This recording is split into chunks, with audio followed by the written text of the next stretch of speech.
नमस्कार, कसे आहात? आज आपण जाणून घेणार आहोत महाराष्ट्रातील अजून एका संतांबद्दल, ते म्हणजे संत श्री गजानन महाराज.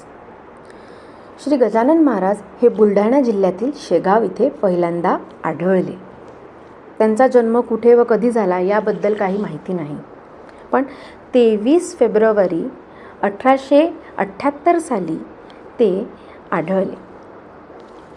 एका उष्ट्यापत्रावळीतील दाणे वेचून खात असताना ते आढळले, ते दिसले.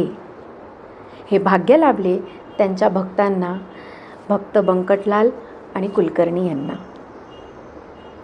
6 फुटी सडसडीत शरीरयष्टी आणि गुडघ्यापर्यंत पोचणारे त्यांचे हात, अशी त्यांची देहरचना होती.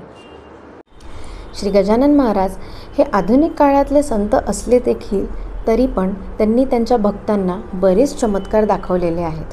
त्यांच्या भक्तांना त्यांच्या बरेच प्रचिती आलेल्या आहेत. पितांबर त्यांचा परमभक्त. महाराजांच्या कृपेने पितांबराने वाळलेल्या आंब्याच्या वृक्षाला पालवी फुटून दाखवलेली आहे.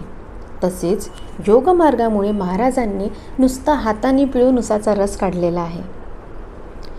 महाराजांनी कर्ममार्ग, भक्तिमार्ग आणि योगमार्ग असे ह्या 3 मार्गांनी जीवात्म्याला आत्मज्ञान प्राप्त करून घेता येईल हे सांगितलेले आहेत.